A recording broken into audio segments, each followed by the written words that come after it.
Glória a Deus, a paz do Senhor Jesus, igreja. Amém, aleluia. A Ele seja a honra, a glória, todo louvor, toda a majestade. Como é bom estarmos aqui na presença de Deus nessa noite.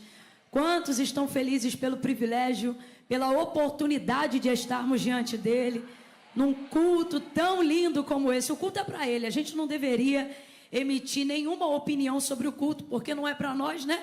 O culto é para Ele, mas Ele é tão bom, tão bom, tão bom, tão bom, tão bom, que compartilha conosco o manifestar da sua presença. Você sabia que Deus pode estar em lugares dos quais, mesmo estando neles, não faz questão de manifestar a evidência da sua presença? Ele é onipresente, Ele está onde quer, como quer, na hora e no jeito que quiser. Tem lugares que Deus está, mas não se manifesta a fim de compartilhar a sua presença. E essa não é a verdade desse culto, porque aqui nesse culto Ele está e está se manifestando no nosso meio, para a honra e para a glória do seu nome. E isso é um privilégio. Catuca 2 ou 3 aí do teu lado e diz: isso é um privilégio.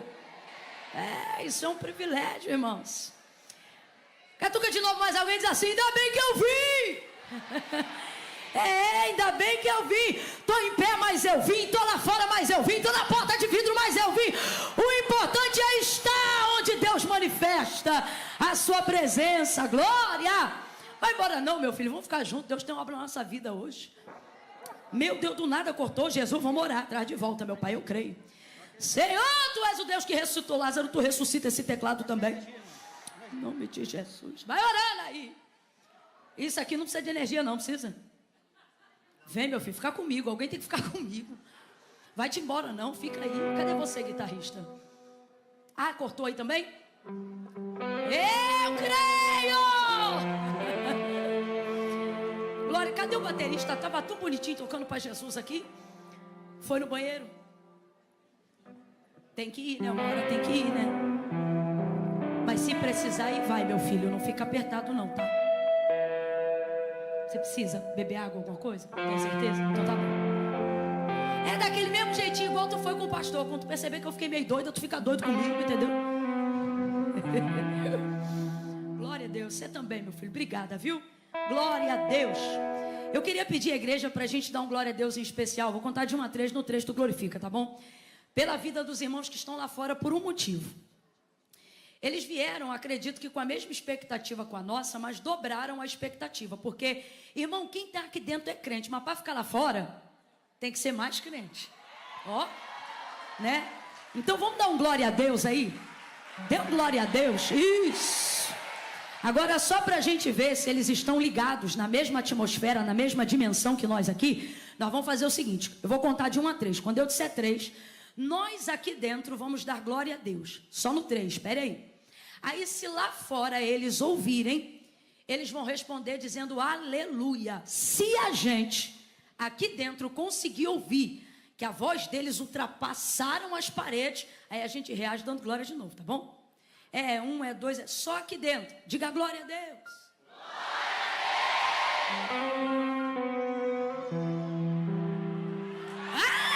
Glória! Tá pensando o quê?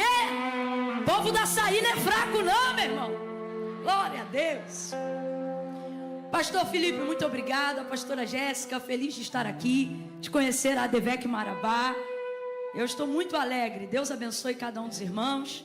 Eu quero declarar desde já, em nome de Jesus, que quem está em pé amanhã não vai acordar sentindo dor na coluna, nem no calcanhar.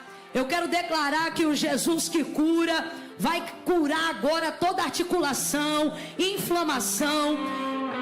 Seu testemunho ao findar desse culto não será: ai, tô acabado, não. Ai, fui renovado, fui curado, curada, tô cheio, cheia da presença de Deus. Eu creio assim, em nome de Jesus. Abra comigo a sua Bíblia, no Evangelho do Senhor Jesus, segundo escreveu Lucas.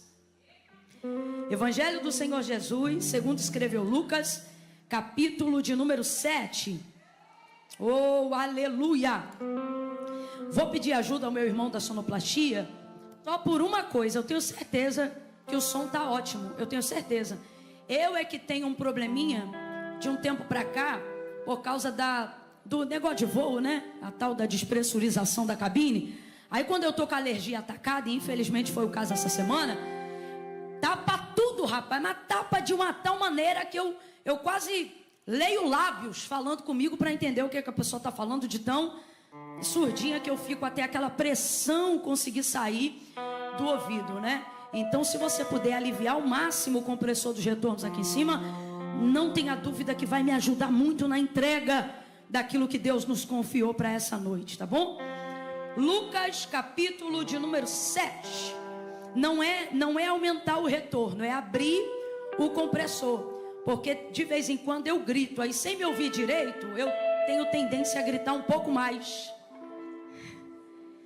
Eu não gosto de gritar, eu acho desnecessário, sabe? Eu começo tão bonitinho, irmão, eu não sei o que acontece, do nada a gente... E eu creio que hoje não será diferente. Então, é aliviar, né? Abrir para quando a gente elevar o timbre e não sufocar tanto a voz. Lucas capítulo 7, a todos os pastores, Deus abençoe, que honra tê-los aqui nessa noite, viu? Pode beber água em Marabá também, né?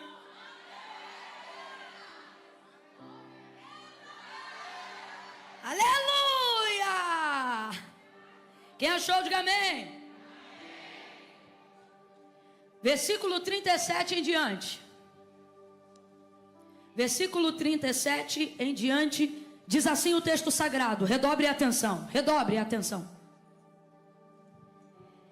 Certa mulher da cidade, uma pecadora, sabendo que ele estava à mesa na casa do fariseu, levou um vaso de alabastro com unguento, e estando por detrás, aos seus pés, chorando, regava-o com as suas lágrimas, e então os enxugava com os seus próprios cabelos, beijava-os e o ungia com unguento.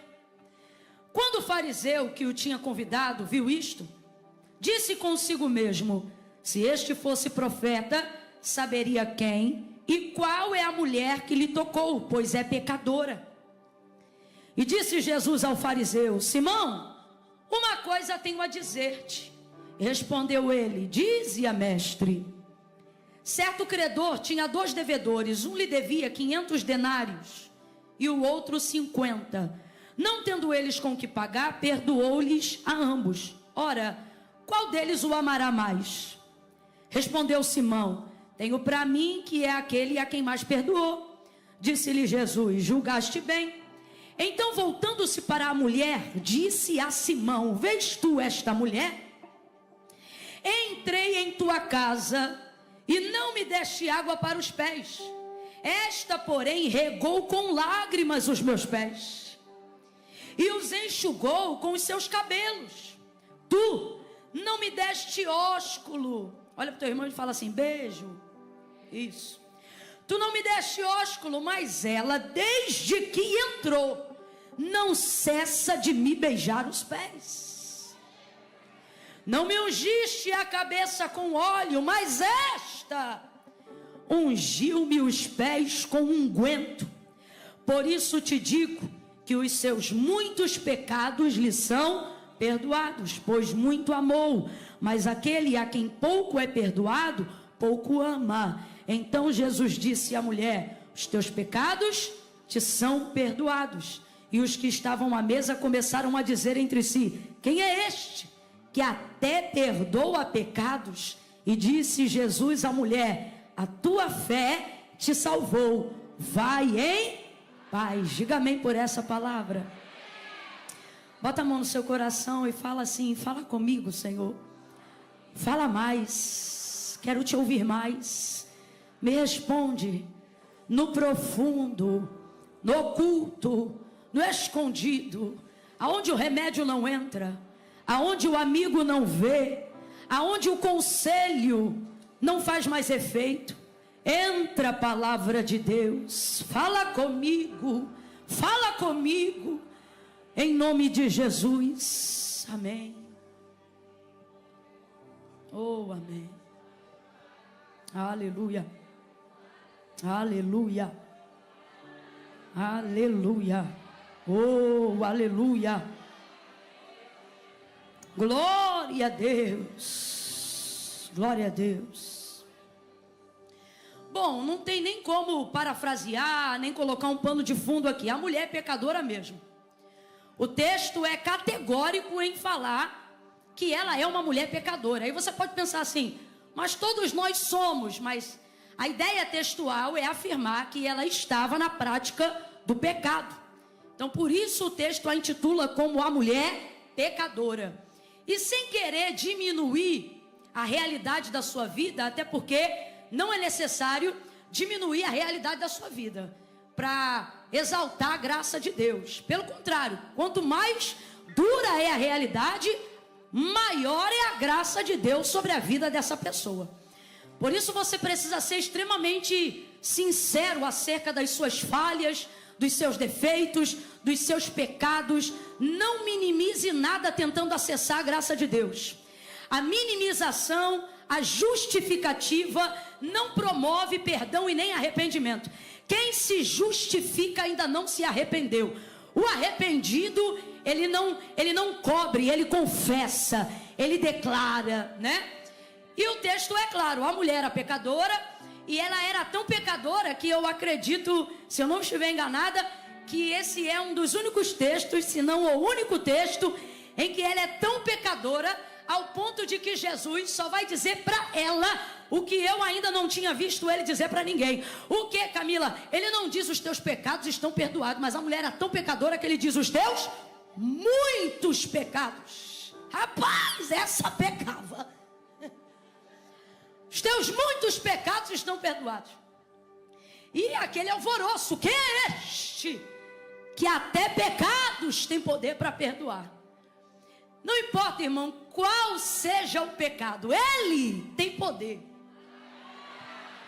Eu sinto tanta graça de Deus ao falar isso. É tão simples, mas é uma das realidades mais maravilhosas do Evangelho. Não importa qual é o pecado, ele venceu o pecado. Ele está acima de todo o pecado. De vez em quando eu tenho a oportunidade de estar em alguns cultos, e no momento de fazer o convite, eu já tive algumas realidades diante de mim. Pessoas que chegaram para mim e disseram: puxa, eu queria tanto ter entregado minha vida para Jesus naquele culto, naquele dia, mas eu não pude, porque, um exemplo, eu já ouvi gente dizer, né? Eu tenho um pacto de sangue, eu posso até ir para a igreja, mas não posso fazer com Deus uma aliança por causa disso e do tal, do pacto. E o Senhor sempre fala comigo, né? O Senhor diz assim: pergunte aí para esta pessoa que pensa que o que ela fez é maior do que o que eu fiz. Pergunte aí para ela quanto foi de sangue que ela derramou, que o meu sangue não tenha poder para cobrir, não tenha poder para... Eu estou sentindo uma graça de Deus tão grande aqui. Olha para quem está do teu lado e diga assim: o sangue de Jesus. Não, você não falou, diga o sangue de Jesus paga qualquer dívida. Paga a tua dívida, a dívida dos teus pais, a dívida das alianças e dos pactos de sangue que você tenha feito. O sangue de Jesus cobre, o sangue de Jesus paga.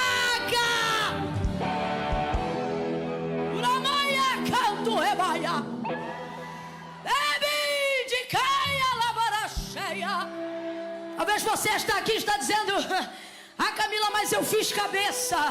Eu entendo, eu não estou aqui criticando nenhuma outra posição. Eu só estou dizendo que nada do que você tenha feito antes te impede do que você quer fazer hoje. Nada. Nada. Paulo disse que nós somos o corpo de Cristo e somos chamados de corpo de Cristo. Ele afirma, porque Cristo é o cabeça. A cabeça dele também cobre qualquer cabeça. Está acima de qualquer cabeça. Eita glória!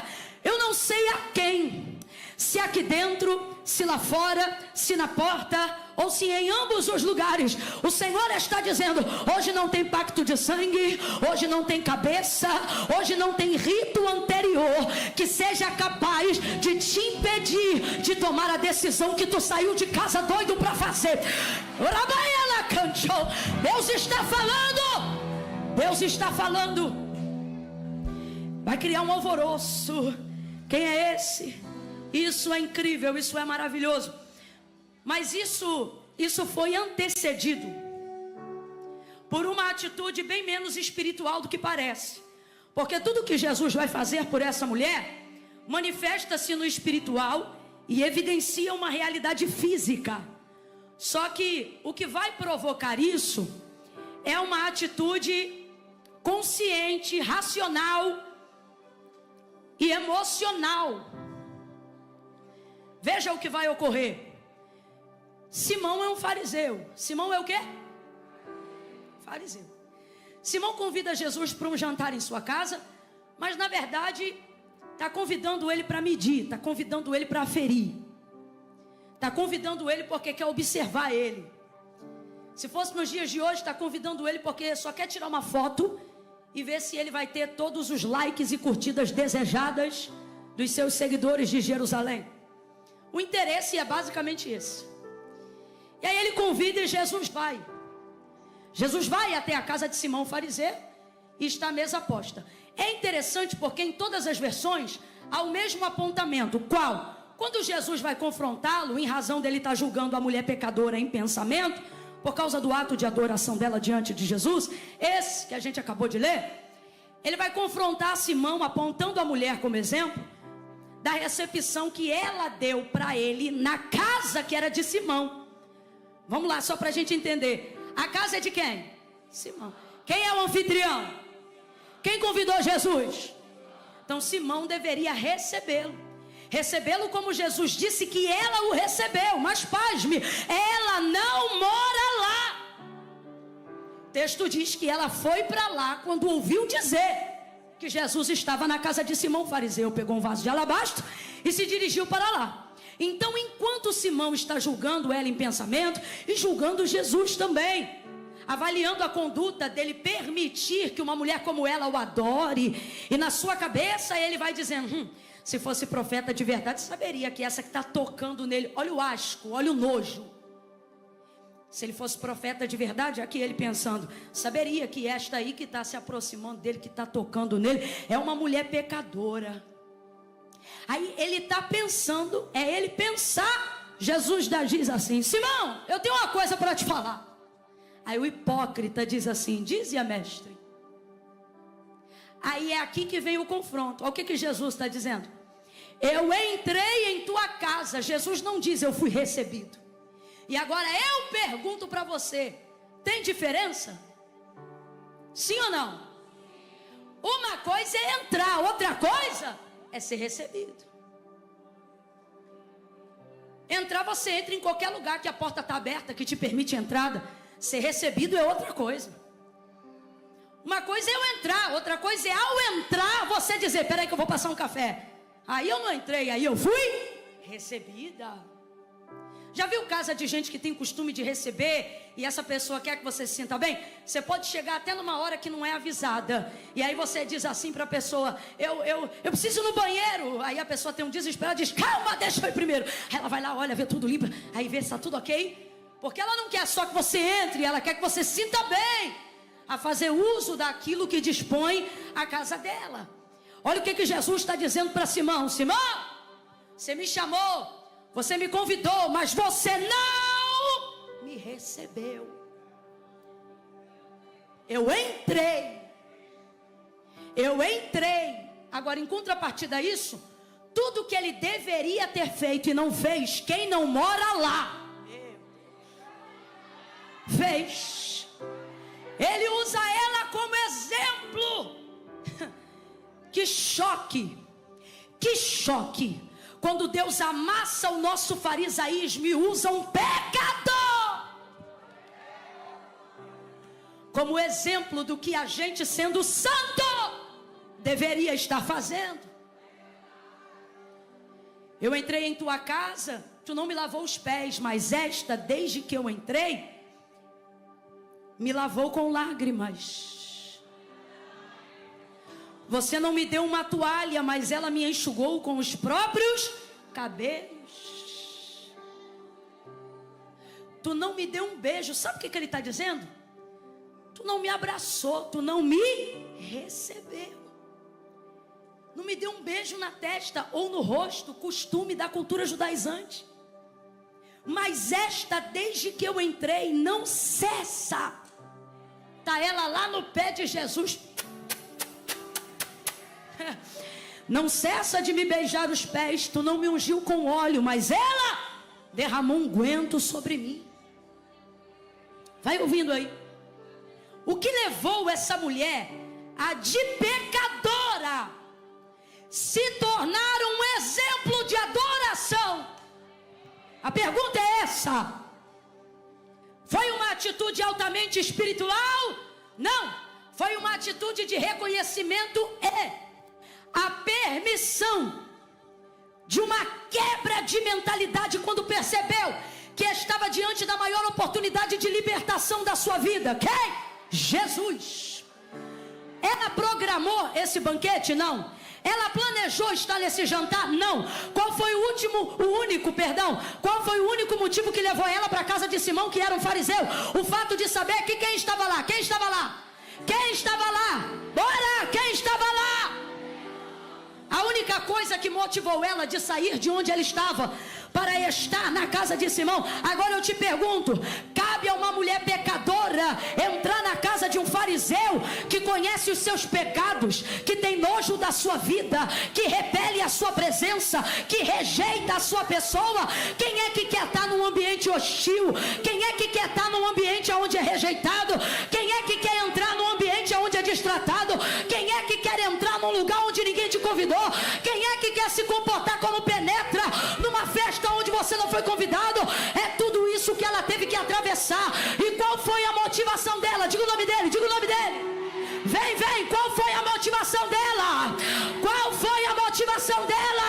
A motivação dela atravessou o climão, atravessou a acusação, atravessou o julgamento, atravessou a oposição, atravessou a rejeição. Motivada por uma única pessoa, ela não se importou com mais ninguém ali. Escute, motivada por uma única pessoa, ela não pensou o quanto ela poderia ser rejeitada, ela só pensou o quanto ela poderia ser perdoada. Dependendo do que você quer e do tanto que você quer, o que você quer, não importa o que os outros não querem para você. Sabe qual é a posição dela na casa de Simão? Penetra, só para eu ter certeza que você está me ouvindo bem. Qual é a posição dela na casa de Simão? Ouça isso.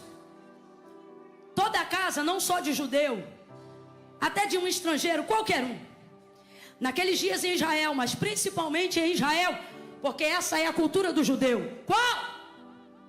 Se você vai fazer uma festa, um banquete, seja lá o que for, e vai convidar pessoas, você precisa deixar a porta ou o portão que dá para a rua aberto. Vamos lá, o portão tem que ficar como? Isso. É uma maneira de você dizer assim, olha, principalmente se você for fariseu, ou seja, um bom cumpridor da lei. É uma maneira de você dizer assim, olha, minha casa está aberta para todos. Quando há comida, eu alimento a qualquer um, e o estrangeiro sempre será bem-vindo em minha casa. Então a porta fica aberta. Só que a verdade é que a realidade era diferente da filosofia da cultura. Qual é a realidade? A realidade é que você não é bem-vindo aonde você não foi convidado. Todavia cumpria-se o protocolo da cultura, que era qual? Deixa a porta aberta, que para quem quiser entrar e ver como eu sou generoso. Vai ver como eu sou amistoso, está compreendendo? Vai ver como eu sou um bom cumpridor dos meus deveres. Então a porta fica aberta, qualquer um podia entrar. Mas tinha uma condição e um critério estabelecido pela cultura, Que era qual, Camila? Uma vez que você não é convidado e você entrou naquela casa, você precisa procurar ou uma parede ou uma cortina de uma tenda, se fosse o caso, e se posicionar de costas para ela, como eu vou fazer aqui agora, colocando as duas mãos para trás. De preferência de cabeça baixa. Era uma maneira de você demonstrar aos que estão presentes, aos convidados, aos que estão servindo a comida. Era uma maneira de você dizer assim: me sirva por último, porque eu estou aqui, mas não fui. Eu estou no meio de todo mundo, mas eu não sou. Então eu vou comer o que sobrar. Eu só vou falar com quem falar comigo. Totalmente limitado pela força de um critério burocrático que visa favorecer o anfitrião de nobreza, mas que na maioria das vezes não tinha nobreza nenhuma, não lhe servia os pratos, não lhe envolvia na conversa, não lhe dava um beijo, não lhe dava um abraço. Agora veja que posição semelhante a Jesus ela estaria se tivesse obedecido o protocolo, mesmo não tendo sido convidada. Eu vou lhe dizer por quê. Qual é a posição do penetra? Pode ficar de mãos encostadas na parede ou numa cortina, para que as pessoas vejam que você está ali, mas não foi convidado. Agora, quando Jesus vai olhar para ele, eita, e vai usar ela de exemplo, veja que ele está à mesa, ele foi convidado, mas ele está dizendo o que é para Simão: tu me trata do mesmo jeito que trata ela. Por quê? Não fui beijado, não fui lavado, não fui ungido, eu não fui recebido. Eu também não fui recebido. Sabe por quê? Independente de pecado ou não, normalmente a maneira como tratamos as pessoas revela como nós nos relacionamos com Deus. Simão está deixando claro naquela noite que tipo de pessoa ele é. Olha para quem está do teu lado e diz: Deus me livre. Ih, ficou com medo, né? Olha para o teu irmão e diz: Deus me livre. Deus me livre de tratar as pessoas tão mal ao ponto delas pensarem: esse aí que é crente? Essa daí que serve a Deus? É esse daí que fala com Deus? É ela que está na igreja todo domingo? É esse aí que é o pastor da igreja? Meu Deus! Diga de novo: Deus me livre. Aí veja. Simão está lá julgando ela. Essa mulher não está com a mão para trás, não foi caçar parede. Rapaz, a bicha é penetra, mas não se comportou como penetra. Que louca! Mano do céu, que doida! Qual é o protocolo, filhinha? Tu não foi convidada. Entra, encosta e ó. Entra, encosta e para. Veja o povo comer, mas não coma. Veja o povo se relacionar, mas não se relacione. Veja o povo falar, mas não fale. Você só pode ver, só pode ouvir. Você será espectadora. Você é um espectador. Você vem, mas não entra. Participa, mas não se envolve. O pecado é quem faz isso com a gente, não é o Simão. É o pecado que faz isso com a gente, não é a cultura. Sabe por quê que é o pecado? Porque eu me lembro que quando a gente era criança e entrava numa festa de penetra, a gente não ficava igual ela deveria, pela força da cultura, ter ficado naquele dia, não. Só quem já foi penetra aí, só quem já foi penetra. Não precisa levantar a mão, não. Quando a gente era criança, parecia igualzinho esse capítulo. Pessoal que era mais simples fazia festa, e por ter muita gente, tinha cadeira na calçada e a porta ficava aberta. E o que ditava a regra da festa era óbvio: só vai entrar quem é convidado. Como o quintal lá de casa era muita criança, normalmente não convidavam a gente quando não tinham dinheiro para fazer uma festa muito grande, porque era eu, meus tios, minhas tias, todo mundo, a gente andava em banda igual tribo. Aí eu me lembro que a gente ia pra rua brincar na hora da festa. Bola pra cá, bola pra lá. Daqui a pouco eu pegava a bola, jogava de propósito na casa da vizinha. Peraí que eu vou pegar. Precisa não, tia, deixa que eu pego.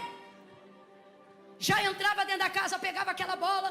E nisso que pega a bola, já um guaraná quer? Quero, obrigado. Passava uma bandeja de salgadinho. Obrigado. Que era para levar para os amigos que estavam na rua. Daqui a pouco joga a bola de novo. Peraí que eu vou pegar. Precisa não, deixa que eu pego. Às vezes tinha briga na rua dizendo, não, agora quem vai pegar sou eu. Que era para poder usufruir da festa. Você podia conseguir deschavar no meio da festa, todo momento da festa, enquanto o bolo não partia. Porque na hora que o bolo fosse partir, ai, peleja, as crianças faziam uma fila. E festa de gente simples igual a gente não era feita assim, não. Olha o que determinava a festa do pobre. Vai fazer festa? Vou. Vai querer bolo? Vou. Esse bolo serve quantas pessoas? A gente não escolhia o bolo que queria, era a fatia. Você lembra de um raio, de um bolo surpresa, que já vinha no alumínio? Não tinha isso aqui no Pará, não? Tá fingindo que nunca foi pobre, né? Eu tô bem de olho em você. Aquele bolo já era contado. Aí a gente entrava, não era contado, filho. Aí a gente já entrava na fila e entrava, era hora. Faz um clima tenso aí, minha filha. Tenso. Isso, vem mais tensa. Tava a gente na fila indo e de cabecinha baixa aqui, ó, criança. Aí a tia olhava pra gente, sabendo que não podia faltar bolo pra quem foi. Dizia assim, ó, fica ali naquele cantinho, que tu já foi penetra. Ou tu era mãe, tu era tia. Fica ali naquele cantinho que se sobrar a tia vai dar pra você.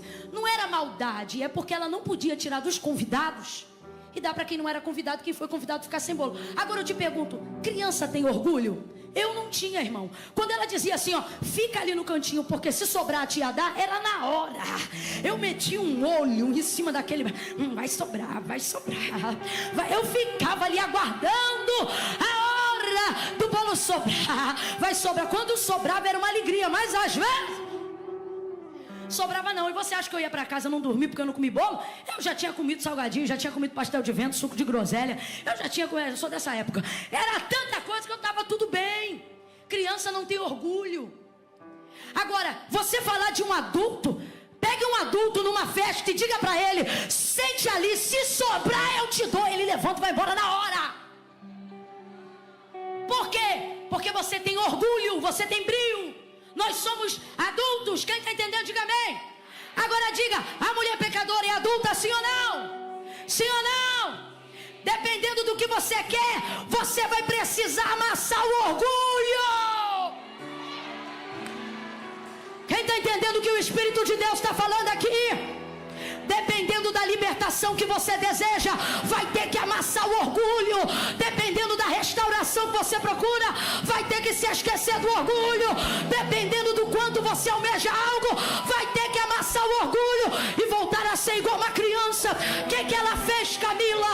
Ela não está nem aí. Ela vai arrebentar com o protocolo. Ela vai arrebentar com a burocracia da cultura. E ela vai direto aos pés de Jesus. Não olha para ninguém, olha para Ele, que o orgulho não te vence. Olha para Ele, que a vaidade não te vence. Olha para Ele. Oh!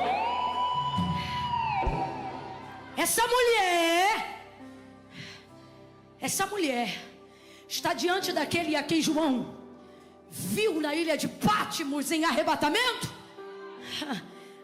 E ouviu ele mesmo dizer, eu tenho a chave de Davi. Camila, por que você está falando isso? Ora, estou falando isso porque as piores cadeias não são as que nos amarram do lado de fora, são as que nos mantêm cativos do lado de dentro. Eu te pergunto, alguém amarrou ela do lado de fora? Mas ela teve que vencer cadeias do lado de dentro. Entrar na casa de um homem que sabia quem era ela. Entrar na casa onde estavam pessoas que sabem até, quem sabe não pecaram com ela. Eu imagino o constrangimento de quem viu ela entrar e pensou, meu Deus, o que ela está fazendo aqui? Quem não está no seu lugar sempre vai querer determinar onde você deve estar. Só que nada disso oprimiu, nada disso imobilizou ela. Ao contrário do que a cultura daqueles dias determinava, ela arrebentou com qualquer limitação do lado de fora. Camila, e quando é que a gente consegue fazer isso? Quando a gente derruba essas barreiras do lado de dentro. Camila, e o que normalmente amarra a gente do lado de dentro? Olha para cá, não são cordas, não são algemas. O que normalmente nos amarra do lado de dentro é o rótulo que deram pra gente. É a consciência que a gente tem do erro que a gente comete. Você que está aqui agora me ouvindo, você diz assim: eu sirvo a Deus, mas não faz o que Deus manda com medo do que as pessoas vão pensar. E por que você faz isso? Porque o Deus que você diz que ama, na verdade, não é o Deus que você serve. Quem é o Deus que você serve? Sua consciência, a versão idealizada do Deus que você criou. Você acha que Deus pensa de você o que as pessoas pensam, que Deus pensa de você o que você pensa, e com isso você vai se tornando carcereiro de si mesmo, carcereira de si própria.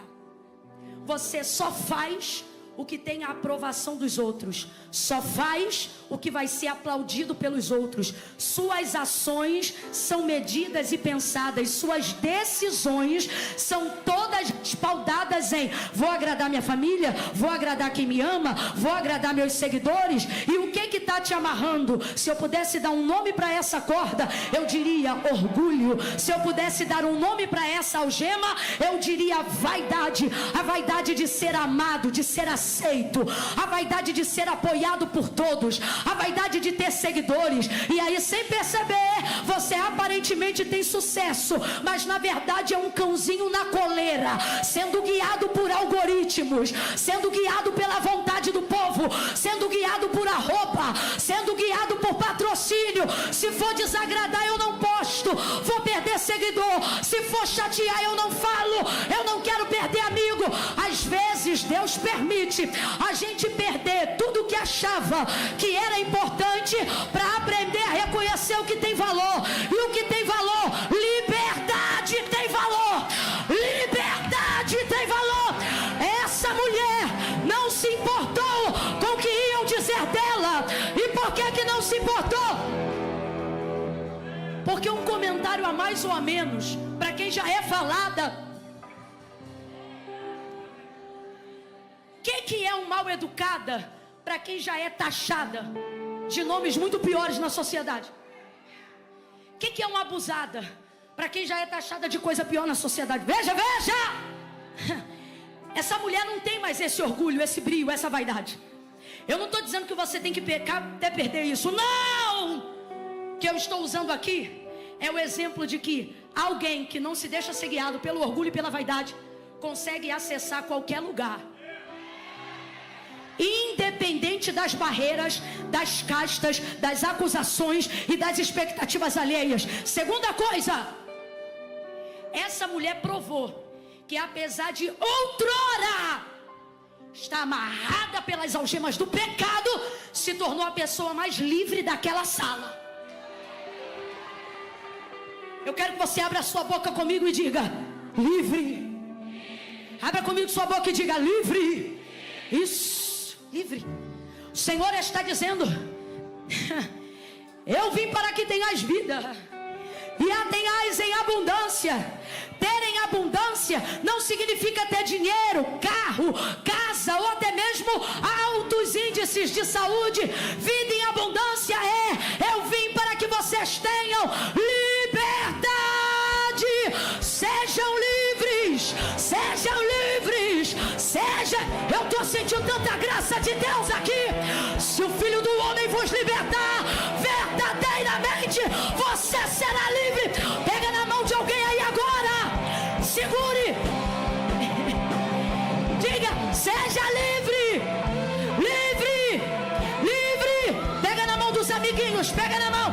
Você é livre, você é livre, você é livre. Grita pra ela, diz: livre, livre. Conhecereis a verdade e a verdade vos libertará. Dá um salto dessa cadeira e reage à liberdade com que Cristo te libertou.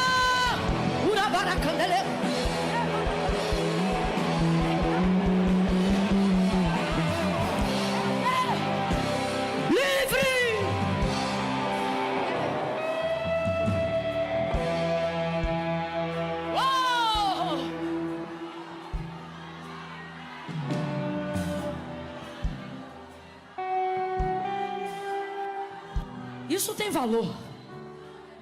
Nada vale mais do que isso.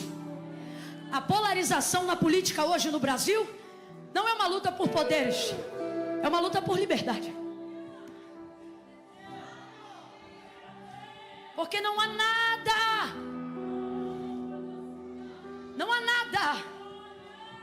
mais importante do que o direito, do que o uso, do que o usufrui de liberdade. O que é que te torna um crente poderoso? Quando você percebe que Satanás não exerce mais poder sobre você.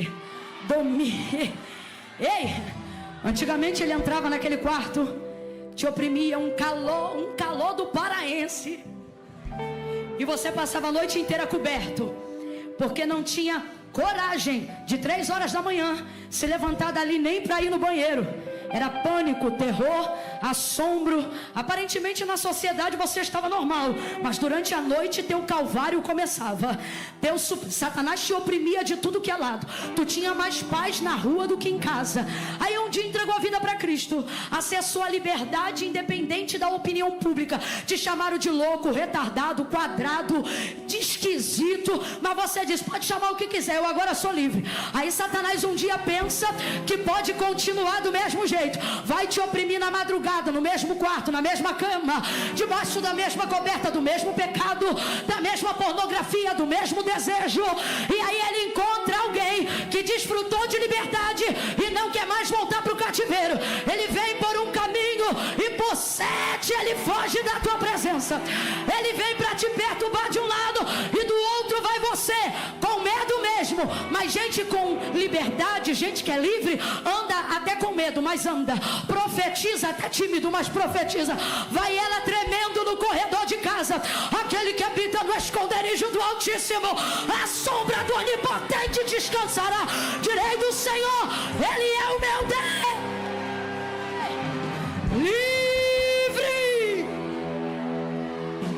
Livre. Essa mulher foi alcançar liberdade. Essa mulher foi alcançar perdão. Só quem já sentiu. Estão todos me ouvindo bem? Digam amém. Só quem já sentiu o alívio da redenção. Irmão, vou falar um negócio, eu não sou hipócrita não, tá? Carro é muito bom, casa, amigo, festa, viagem. Mas você pode estar no melhor lugar do mundo, se você estiver oprimido, você não desfruta, as férias viram culpa. É horrível. Você não tem paz nem para descansar e nem para ter dinheiro. Agora tu pode estar quebrado na emenda, se tiver cheio da alegria da salvação. É um negócio que ninguém entende, nem você. Sabe? Redenção é um alívio. É um alívio. Não é? Foi o que ela foi acessar. Isso foi o que ela foi acessar. Então, o que pensavam dela não mudava mais o que ela havia decidido fazer. Olhe para cá que eu já vou caminhando para encerrar. E tu tá crente a beça, hein? Ó, ela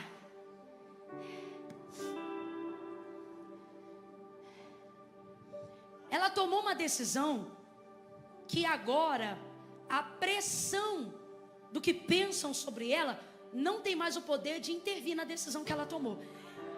Por isso que às vezes, escute isso, a opinião pública, a sociedade, a família, as pessoas, por que não dizer às vezes até os cônjuges, marido, esposa, pressionam de um lado. E dependendo do nível de pressão que eles exercem sobre nós, não sejamos hipócritas, determinam sobre as decisões que vamos tomar. Só que quando Deus, eu não estou falando Camila, eu não estou falando igreja, eu estou falando Deus. Quando Deus vê no seu coração desejo de alcançar libertação plena, conhecimento pleno da verdade, redenção plena, perdão dos seus pecados, e ele percebe que a pressão da opinião pública, famílias e etc, pende a corromper a decisão que você deveria tomar, que é qual? Confissão, rendição, aceitação, humilhação. Tudo isso faz parte do plano da salvação. E aí essa pressão te impede de fazer o que você sabe que tem que fazer. o que sua alma grita e precisa que seja feito, ele, ao invés de te dar um sopro do lado de cá e fazer assim, ó, descida, ele vem com mais pressão e te pressiona a alma do outro lado, a mente do outro lado, alguns aqui até a carne do outro lado. Pressiona de tal forma que quando alguém quer te pressionar do lado oposto da vontade de Deus, nada e nem ninguém tem mais poder do que Deus quando quer pressionar alguém. Tem marido que diz assim: eu não faço tal coisa porque minha mulher não me dá paz. O Senhor está dizendo: tu acha que tua paz está na mão dela? Deixa eu te mostrar como é que eu tiro a paz de um homem. E vamos ver se tu vai ficar subordinado à tua esposa ou à minha vontade. Eu não sei para quem, mas Deus está dirigindo algumas pessoas aqui. Ei! E Ele está dizendo: a pressão deles você suporta, mas a minha, só tem um caminho para quem eu pressiono. Qual? Rendição. E outra, Deus só pressiona quem Ele ama. Se não ama, vai ficar à vontade. Tem gente que rejeitou tanto, que às vezes está entregue às próprias paixões, como disse Paulo. A esses Deus não pressiona. Eu já vi crente fiel chorar, dizendo: Deus, olha como o outro fala, olha como o outro faz, e ele parece que enriquece cada vez mais, prospera cada vez mais, cresce cada vez mais, todo errado, pecador, falador, mentiroso, 7-1, vacilão, e só cresce, olha, inclusive falou mal de mim esses dias, e o Senhor não fez nada. Eu estou chateado com o Senhor. Vai lá e fala com ele, vai lá e aperta ele, vai lá e espreme ele, vai lá e disciplina ele. Aí Deus vem para você e diz assim: não me manda aí onde eu não quero. Lá eu já não vou há muito tempo, mas te espremo porque te quero, te disciplino porque te quero. Não está lá no Apocalipse a exortação às igrejas da Ásia, exceto a Filadélfia? Disciplino, castigo, corrijo todo aquele a quem eu... Olha para quem está do teu lado e diga: essa pressão toda em cima de você. Não, vai, profeta, prega aí para quem está do teu lado. Diga: essa pressão toda em cima de você é Deus te amando e pressionando para não te perder, para você aprender a tomar a decisão que agrada a Ele, que liberta a tua alma. Ela não se importou. Como que diziam dela? Não importa mais, não importa. Aí vamos lá, versículo 38. E estando por detrás, aos seus pés, chorando, regava-o com suas lágrimas e o enxugava com seus próprios cabelos, e beijava-os e ungia com unguento. Fala assim comigo: ela deu um show de adoração. Tem religioso que não está pronto para ouvir isso. Nem repetiu, porque ele disse: adoração dando show. É porque tu nunca deu um show. Qual é o nome disso? Adoração espontânea.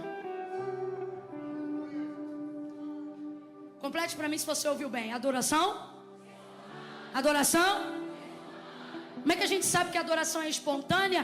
Haja vista que é difícil medir a adoração, uma vez que ela sai do coração e não de rituais. Simples. O unguento foi programado, mas a quantidade de lágrimas... E como que a gente sabe que a quantidade de lágrimas não foi programada? Porque se fosse programada, ela teria o quê?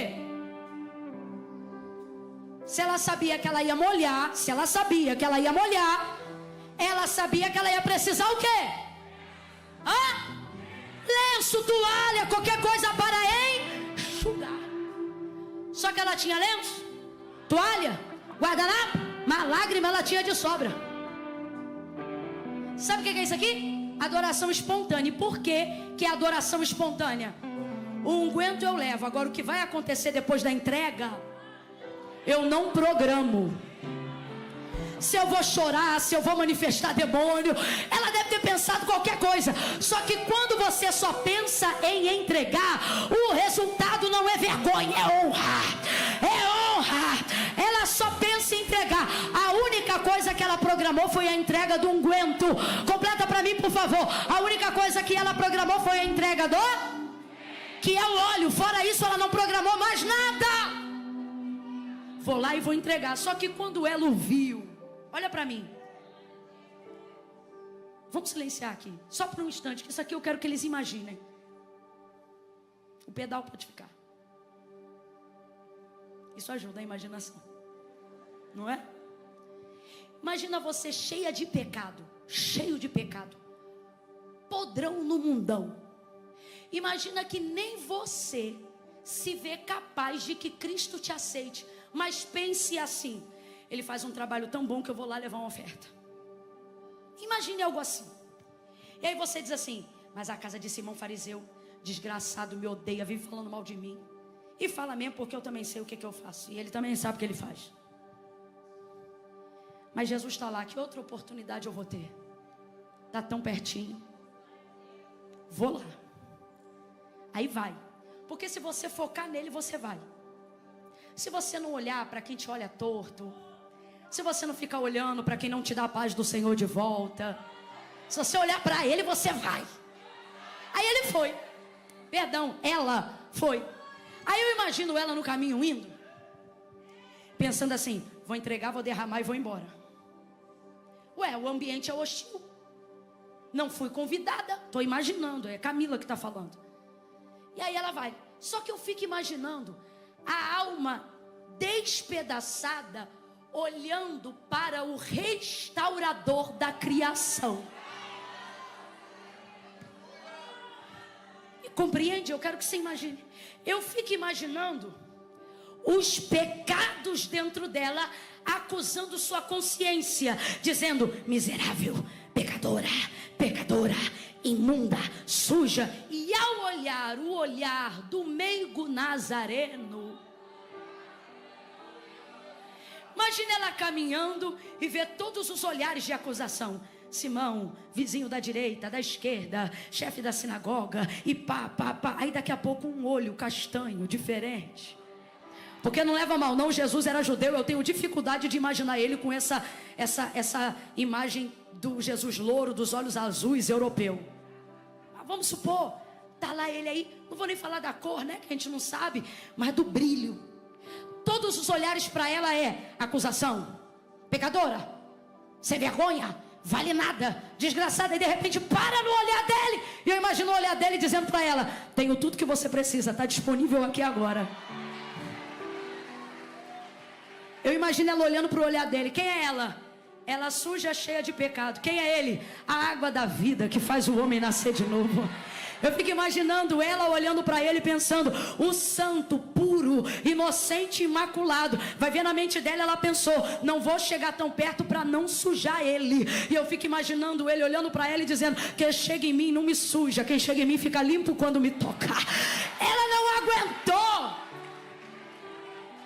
E aí ela não programou boa parte do que aconteceu aqui, porque isso é uma adoração. Você só tem que se preocupar com a sua entrega. Eu vou falar rasgado que é para todo mundo entender.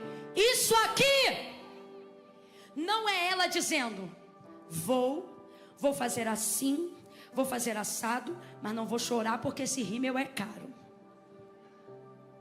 Não vou fazer tal coisa porque eu tenho que dar tal hora em casa. Não, é assim, ó: vou entregar o que eu peguei para dar para ele. E aí depois não me responsabilizo mais. Isso é uma entrega espontânea. Eu vou falar como Deus está me mandando dizer aqui aos seus adoradores. Eu tenho saudade de quando você era espontâneo. Quando você dizia: vou para o culto, e não dizia mais nada, só dizia era isso: vou para o culto. E lá, meu filho, lá eu vou fazer o que ele quer, na hora que ele quer, do jeito que ele quiser. Deixa ele me tomar, deixa ele fazer como ele quiser fazer. Espontâneo. Uma adoração espontânea não programa. Uma adoração espontânea foi o que ela teve, porque ela não tem nada. Então num ato, eu imagino, quase que desesperado, porque ela está, abre aspas, aparentemente alguém pensa, molhando indevidamente ele. Aí ela pega os cabelos e começa a secar. Preste atenção. Outro ato de adoração espontânea. Qual, irmã Camila? Ela chegou perto demais. Alguém aqui vai entender. Ó, o óleo eu posso derramar até sem me dobrar, só estando por detrás dele. Assim. Só que eu cheguei tão perto que as lágrimas começaram a molhar os seus.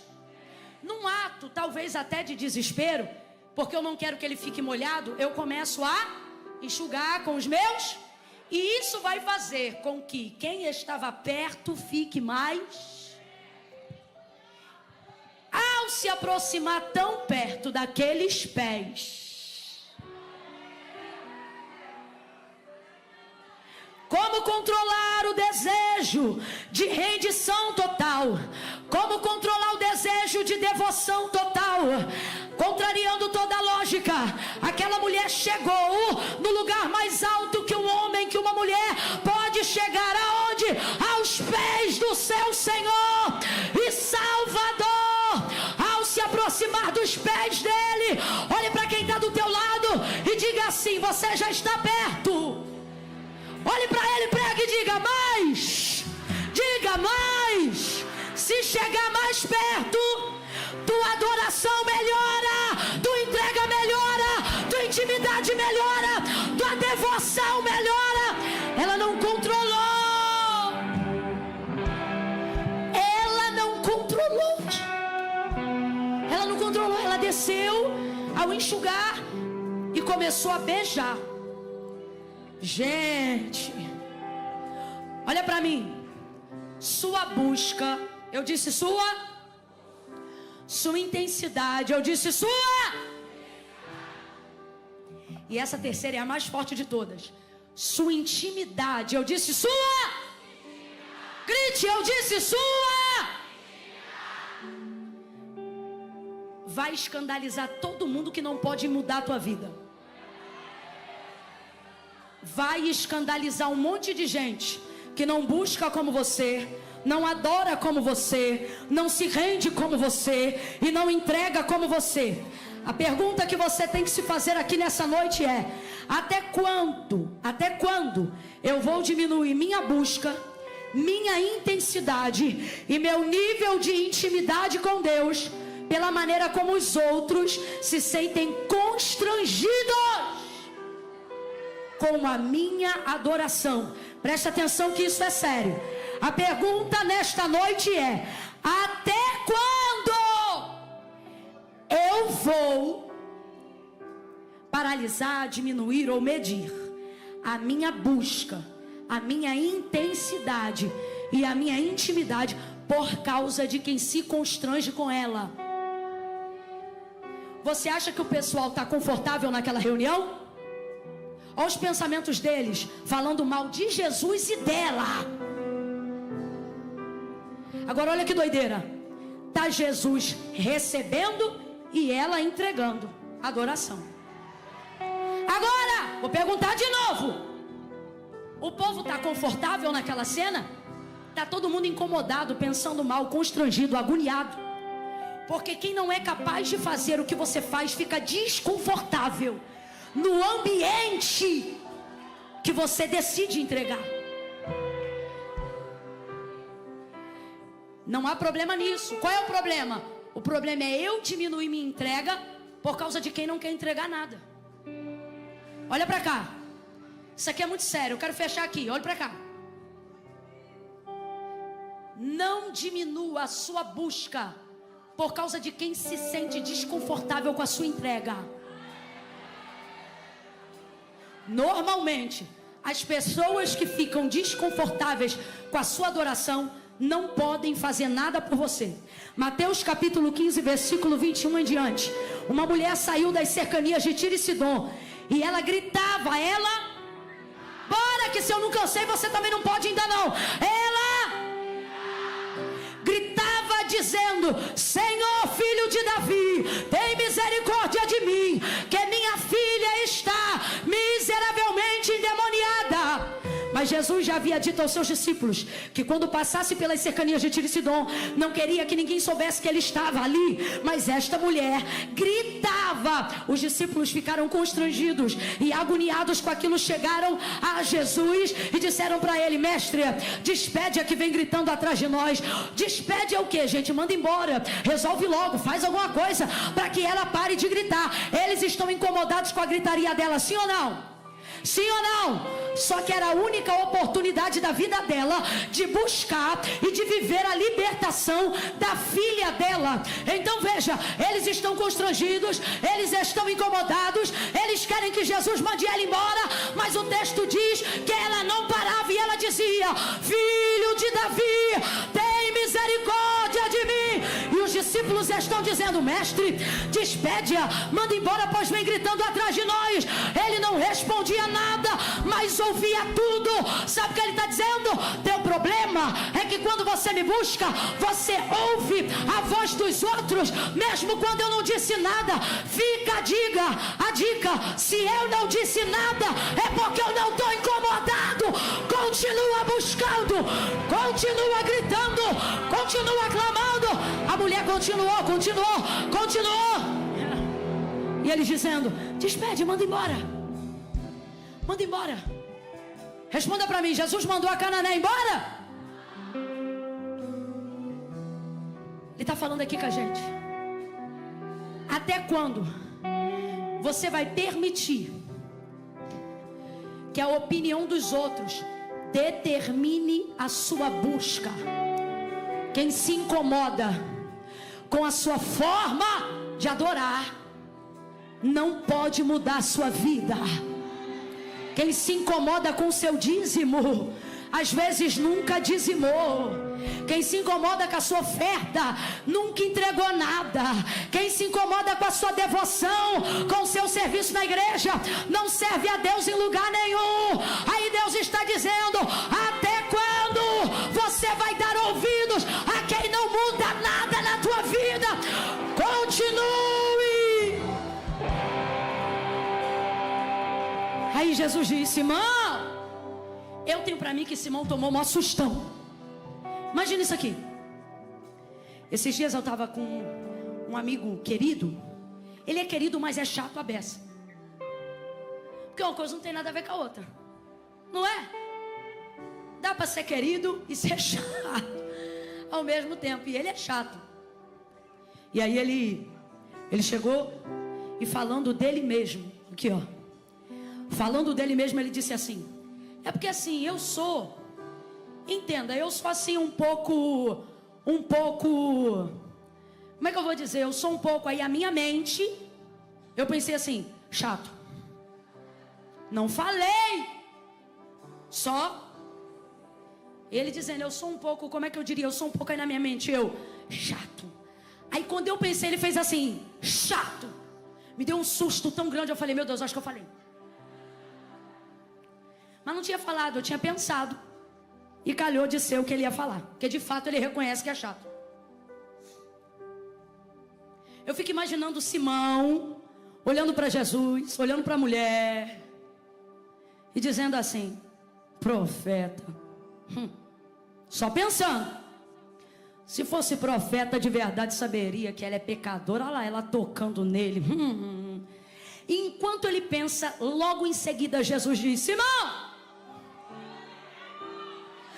aqui, uma coisa tenho a dizer-te. Aí o hipócrita: dize-a, mestre. Olha o falso.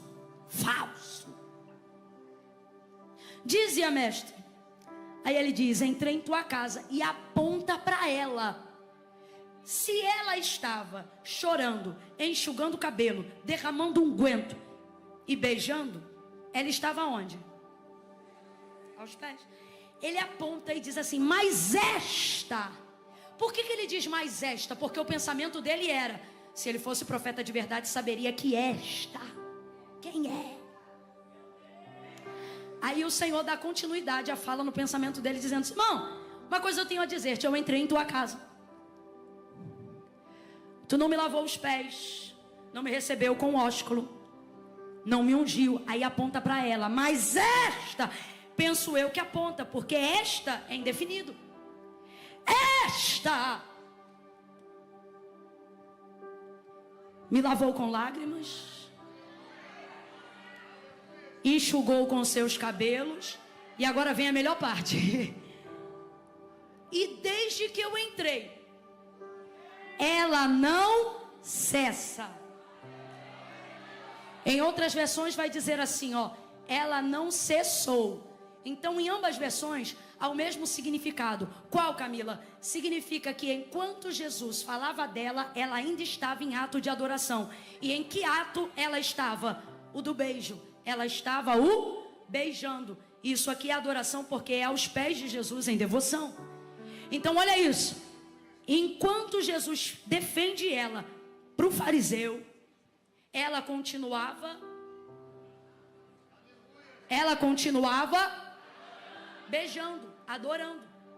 Então olha o que está rolando aqui. O pau está quebrando na casa. É guerra fria, mas é guerra. Pensamento atravessado, seta voando para tudo que é lado, acusação, espírito contrário, faccioso. Tem rejeição, tem acusação, tem pecado. O pau está quebrando no mundo espiritual e no mundo social, físico. E a mulher? E Jesus? Ela lavou, ela enxugou, ela beijou. Não, você não entendeu o que está rolando. Enquanto ela está beijando, ele vai defendendo. Enquanto ela está beijando, ele vai protegendo. Enquanto ela está adorando, ele vai guerreando por ela. Enquanto ela está adorando, ele levanta a reputação dela. Enquanto ele está adorando, ele perdoa os pecados dela. Jesus está dizendo para você: não responda os acusadores. Vai me adorando que eu respondo. Vai me adorando que eu falo. Vai me adorando que eu defendo. Vai me adorando que eu te protejo. Vai me adorando que eu te blindo. Pega na mão do irmão. Pega na mão do irmão, vai. É a última vez que eu vou te pedir isso. Segura a mão de alguém aí agora. Vai, segura. Meu Deus. Segura. Você não segura não, só eles. Segura a mão do irmão. Vai sacudindo ele.